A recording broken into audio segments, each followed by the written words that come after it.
आज है 19 जुलाई 2025 दिन शनिवार। चलिए देखते हैं मध्य प्रदेश की 25 फटाफट बड़ी खबरों को। वीडियो को कहां से देख रहे हैं हमको कमेंट करके जरूर बताइएगा। गेहूं भंडारण पर सरकार की सख्ती, व्यापारियों के लिए स्टॉक सीमा तय। मध्य प्रदेश में इस साल गेहूं की रिकॉर्ड पैदावार और सरकारी खरीद के बाद अब सरकार ने थोक व्यापारियों के लिए स्टॉक लिमिट तय कर दी है। खाद्य मंत्री गोविंद सिंह राजपूत ने बताया कि भारत सरकार ने 31 मार्च 2026 तक अधिकतम 3000 मीट्रिक टन गेहूं भंडारण की सीमा तय की है।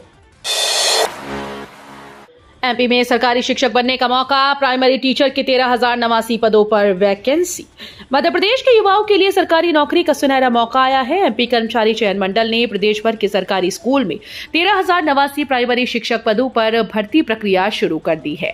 आवेदन की प्रक्रिया 18 जुलाई 2025 से शुरू हो चुकी है और इच्छुक अभ्यर्थी 6 अगस्त 2025 तक आधिकारिक वेबसाइट पर आवेदन कर सकते हैं। एमपी में शिक्षक भर्ती परीक्षा से पहले बदला सिलेबस, अंग्रेजी अनिवार्य होने से बढ़ी अभ्यर्थियों की चिंता। मध्य प्रदेश कर्मचारी चयन मंडल ने जनजातीय कार्य विभाग में प्राथमिक शिक्षक के 10,150 पदों और अन्य 2,939 पदों पर भर्ती का नोटिफिकेशन जारी कर दिया है। लेकिन परीक्षा से ठीक पहले सिलेबस में बड़ा बदलाव कर दिया गया। अब अंग्रेजी विषय अनिवार्य कर दिया है, जबकि पहले संस्कृत का विकल्प होता था। अब बाल विकास को हटाकर साइंस और सोशल साइंस जोड़े गए हैं। अभ्यर्थियों का कहना है कि उन्हें 5वीं तक पढ़ाना है, लेकिन सिलेबस 12वीं स्तर का कर दिया गया है। एमपी में रुक रुक कर आफत की बारिश, कई जिलों में बाढ़ जैसे हालात, स्कूल बंद। मध्य प्रदेश में मानसून जोर पकड़ चुका है। शुक्रवार को 20 से ज्यादा जिलों में बारिश हुई। शिवपुरी में 9 घंटे में 1.5 इंच, गुना ग्वालियर में 1.25 इंच और रतलाम, छतरपुर, दतिया समेत कई जिलों में भारी वर्षा दर्ज की गई। छतरपुर, टीकमगढ़ में कई गांव बाढ़ के पानी में डूब गए हैं। ग्वालियर समेत 4 जिलों में डैम के गेट खोलकर पानी छोड़ा गया और निचले इलाकों में अलर्ट जारी किया गया। इंदौर का ऑक्सीजन बॉक्स बनेगा राला मंडल, 1 किलोमीटर तक निर्माण पर रोक। इंदौर के राला मंडल अभ्यारण्य क्षेत्र को ऑक्सीजन बॉक्स के रूप में विकसित किया जाएगा। संभागायुक्त दीपक सिंह की अध्यक्षता में इको सेंसिटिव जोन समिति की बैठक आयोजित की गई, जिसमें आवासीय भूमि उपयोग से जुड़े मापदंडों पर चर्चा हुई। बैठक में तय किया गया कि राला मंडल के 1 किलोमीटर दायरे में किसी भी प्रकार का निर्माण प्रतिबंधित रहेगा, ताकि क्षेत्र की हरियाली और जैव विविधता को सुरक्षित रखा जा सके। मध्य प्रदेश में भर्ती परीक्षाओं में बड़ा बदलाव। मध्य प्रदेश सरकार भर्ती परीक्षाओं की प्रणाली में बड़ा बदलाव करने जा रही है। अब एमपी कर्मचारी चयन मंडल साल भर में अलग अलग विभागों की 30 परीक्षाएं नहीं, बल्कि केवल 4 संयुक्त परीक्षाएं आयोजित करेगा। इसमें स्नातक, स्नातकोत्तर, हायर सेकेंडरी और तकनीकी पदों के लिए परीक्षाएं शामिल होंगी। एक जैसी योग्यता वाले पदों को एक परीक्षा में शामिल कर संयुक्त मेरिट सूची के आधार पर नियुक्ति की जाएगी। एमपी हाईकोर्ट का सख्त आदेश, अब पुलिस डॉक्टर को घायलों का फोटो लेना होगा अनिवार्य। अब आपराधिक मामलों में पुलिस और डॉक्टर्स के लिए चोट का फोटो लेना अनिवार्य हो गया है। मध्य प्रदेश हाईकोर्ट की इंदौर खंडपीठ ने इस संबंध में आदेश जारी किया है। न्यायमूर्ति सुबोध अभ्यंकर की एकल पीठ ने गंभीर चोट के मामलों में पुलिस द्वारा अपनाई जा रही प्रक्रिया को लेकर नाराजगी जताते हुए कहा कि अब घायल व्यक्ति की चोट का पुलिस को फोटो लेना ही होगा। 2.5 लाख ग्राम पंचायतों का कायाकल्प, आत्मनिर्भरता की ओर बढ़ेगा गांव। देश के 2.5 लाख ग्राम पंचायतों को आत्मनिर्भर बनाने की दिशा में केंद्र सरकार ने बड़ा कदम उठाया। राजधानी भोपाल में आयोजित 2 दिवसीय कार्यशाला में 14 राज्यों के प्रतिनिधि, साथ ही IIT, ISPA और NIT जैसी संस्थाओं के विशेषज्ञों ने भाग लिया। पहले चरण में 14 राज्यों की 36 पंचायतों को चुना गया, तो महानगरों के आसपास हैं या फिर वो नेशनल हाईवे से जुड़ी हैं। मध्य प्रदेश में टेक्नोलॉजी निवेश की दस्तक, स्पेन की कंपनी सबमर से हुआ MOU। मुख्यमंत्री डॉक्टर मोहन यादव की स्पेन यात्रा मध्य प्रदेश के लिए सौगात लेकर आई है। बार्सिलोना की टेक जॉइंट कंपनी सबमर टेक्नोलॉजीज और मध्य प्रदेश राज्य इलेक्ट्रॉनिक्स विकास निगम के बीच MOU साइन हुआ। यह अनुबंध टिकाऊ डेटा सेंटर, इमर्शन कूलिंग तकनीक और ग्रीन डिजिटल इंफ्रास्ट्रक्चर पर केंद्रित है। मुख्यमंत्री की बातचीत से प्रभावित होकर कंपनी ने कुछ घंटों में ही करार कर लिया। 80% अतिथि शिक्षकों की कट सकती है सैलरी, जिला कलेक्टर्स को निर्देश जारी। मध्य प्रदेश के सरकारी स्कूल में कार्यरत 80% अतिथि शिक्षक ई अटेंडेंस नहीं लगी है। केवल 20% ही ऐसे हैं जिन्होंने निर्देशों का पालन किया। लोक शिक्षण संचालनालय अब इन पर कार्रवाई करने जा रहा है। ई अटेंडेंस न लगाने पर वेतन काटने की चेतावनी दी गई। शिक्षकों ने इसका विरोध किया। सरकारी स्कूल के शिक्षकों को ई अटेंडेंस अनिवार्य हो चुकी है। स्कूल शिक्षा विभाग के हमारे ऐप के माध्यम से शिक्षक अपनी उपस्थिति दर्ज करा रहे हैं। लाठीचार्ज के विरोध में करनी सेना का प्रदर्शन, रतलाम कलेक्टर को सौंपा ज्ञापन। हरदा और रतलाम में करनी सेना पर हुए लाठीचार्ज के विरोध में शुक्रवार को रतलाम में करनी सेना ने शांतिपूर्वक प्रदर्शन कर कलेक्टर को ज्ञापन सौंपा। उन्होंने लाठीचार्ज करने वाले अधिकारियों के खिलाफ सख्त कार्रवाई की मांग की। रतलाम में भारी पुलिस बल तैनात रहा, लेकिन करनी सैनिक शांतिपूर्वक रहे। CUET UG काउंसलिंग में 26 जुलाई को जारी होगी मेरिट और रैंक, 6 अगस्त को सीट आवंटन। देवी अहिल्या विश्वविद्यालय के विभिन्न विभागों से संचालित स्नातक व इंटीग्रेटेड कोर्स में प्रवेश प्रक्रिया शुरू हो गई है। CUET UG में छात्र छात्राएं पंजीयन करवाने में लगे हैं। विश्वविद्यालय प्रशासन ने 21 जुलाई तक आवेदन बुलवाए हैं। पंजीयन की प्रक्रिया पूरी होने के बाद विद्यार्थियों की मेरिट और रैंक बनाई जाएगी। इसके आधार पर विद्यार्थी चॉइस फिलिंग के माध्यम से पसंदीदा पाठ्यक्रम चुन सकेंगे। अधिकारियों के मुताबिक PG की तरह UG की काउंसलिंग भी ऑनलाइन रखेंगे।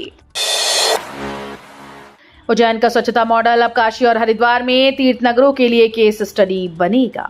भारत के 4 प्रमुख महाकुंभ नगरों में शुमार उज्जैन सुपर स्वच्छता लीग में स्थान हासिल कर न केवल इंदौर की बराबरी कराया है, बल्कि अब वो नासिक, हरिद्वार, वाराणसी जैसे तीर्थ नगरों के लिए एक अनुकरणीय केस स्टडी बन गया। ये सम्मान प्रशासनिक दूरदर्शिता, तकनीकी एकीकरण और जनसहयोग की त्रिवेणी से संभव हुआ। आयुर्वेद में आय का कमाल, अब बताएगा कौन सी दवा करेगी असर। भोपाल के पंडित कुशीलाल शर्मा शासकीय आयुर्वेद अस्पताल में अब मरीजों का इलाज आर्टिफिशियल इंटेलिजेंस की मदद से किया जाएगा। ये प्रदेश का पहला आयुर्वेद हॉस्पिटल होगा जहां AI बताएगा कि किस बीमारी में कौन सी आयुर्वेदिक दवा और योग सबसे अधिक असरदार होंगे। अत्याधुनिक मशीन की मदद से मरीजों का हेल्थ प्लान और इलाज गाइडलाइन तैयार की जाएगी। इससे इलाज न केवल सटीक होगा, बल्कि मरीज को जल्दी राहत भी मिलेगी। मध्य प्रदेश में अगस्त से प्रीपेड बिजली व्यवस्था शुरू। पहले चरण में सरकारी ऑफिस, उसके बाद आम उपभोक्ताओं को इस मोड पर किया जाएगा शिफ्ट। मध्य प्रदेश में अगस्त 2025 से प्रीपेड बिजली प्रणाली लागू हो जाएगी। पहले चरण में सरकारी ऑफिस, इसके बाद आम उपभोक्ता को प्रीपेड बिजली प्रणाली मोड पर शिफ्ट किया जाएगा। बिजली कंपनीज ने इसकी तैयारी शुरू कर दी है। सरकारी और आम उपभोक्ताओं को दी जाने वाली प्रीपेड मोड की व्यवस्था अलग अलग रहेगी। मध्य प्रदेश पश्चिम क्षेत्र विद्युत वितरण कंपनी के अनुसार अगस्त में कंपनी क्षेत्र में आने वाले मालवा निमाड़ के 10,000 सरकारी कार्यालयों को प्रीपेड बिजली दी जाएगी। MP में मात्र 5 रुपए में मिलेगा भरपेट भोजन, गरीबों को मिलेगी राहत। मध्य प्रदेश में जरूरतमंदों को अब मात्र 5 रुपए में भरपेट भोजन मिलेगा। दीनदयाल रसोई योजना 51 जिला मुख्यालयों के 151 रसोई केंद्रों के माध्यम से संचालित है। इसमें 166 स्थायी और 25 चलित रसोई केंद्र हैं। नगरीय क्षेत्रों में रोजगार के सिलसिले में जरूरतमंद परिवारों की सुविधा को देखते हुए ठहरने और भोजन व्यवस्था के लिए प्रयास किए जा रहे हैं। MP में गड्ढों को लेकर गरमाई सियासत। जीतू पटवारी बोले, मंत्री को जल समाधि ले लेना चाहिए।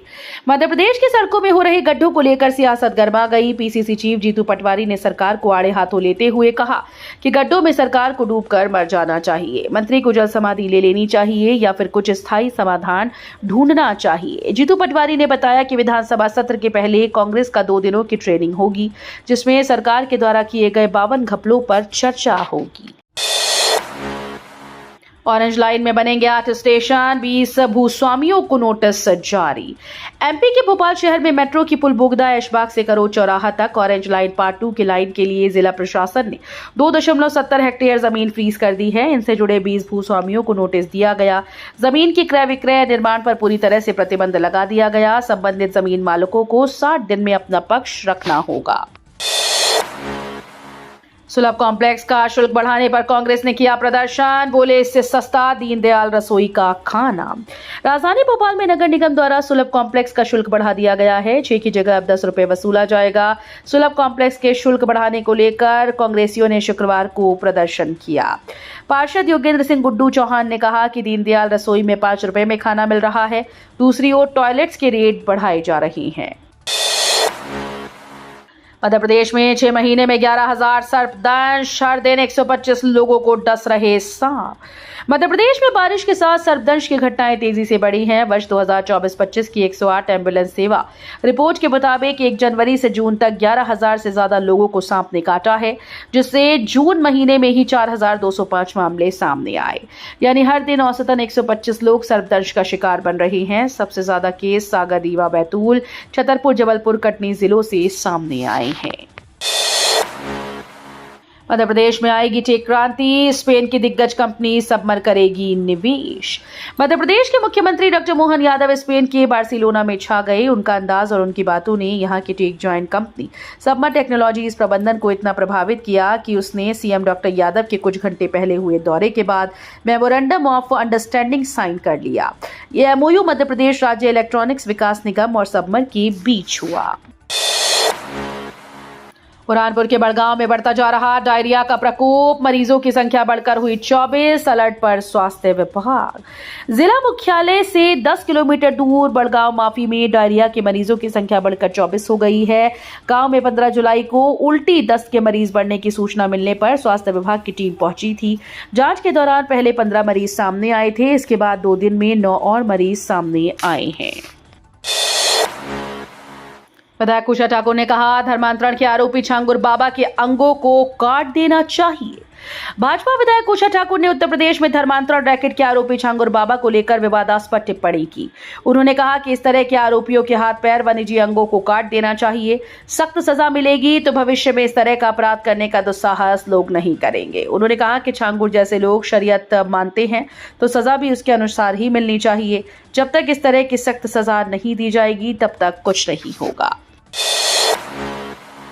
पेश टाइगर रिजर्व में बन रहा दुनिया का सबसे बड़ा कबाड़ बाग, 40 फीट लंबा स्टैच्यू स्थानीय कलाकारों की देन। मध्य प्रदेश के सिवनी स्थित पेश टाइगर रिजर्व में दुनिया का सबसे बड़ा बाघ का स्टैच्यू बनाया जा रहा है। खास बात यह है कि यह स्टैच्यू लोहे के कबाड़ से तैयार किया जा रहा है। करीब 40 फीट लंबा और 20 फीट ऊंचा ये बाघ स्थानीय कलाकारों के द्वारा देसी तकनीक और रचनात्मकता से बनाया जा रहा है। ये पहल पर्यावरण संरक्षण और पुनर्चक्रण को बढ़ावा देने के साथ पर्यटन को भी नया आयाम देगी। मध्य प्रदेश का श्योपुर बना पहला जिला जहां 2 राहगीरों को मिला 25-25 हजार रुपए का पुरस्कार। कभी कभी एक छोटा सा कदम किसी की पूरी जिंदगी बदल सकता है। ऐसा ही नेक काम किया श्योपुर जिले के 2 युवाओं ने, जो हादसे के शिकार घायलों को समय रहते अस्पताल पहुंचाकर न केवल उनकी जान बचा पाए बल्कि राहगीर योजना के पहले पुरस्कार विजेता भी बन गए। श्योपुर निवासी मुकेश मीणा और उदयभान सिंह रावत को उनके साहसिक कार्य के लिए 25-25 हजार रुपए का नकद पुरस्कार दिया गया।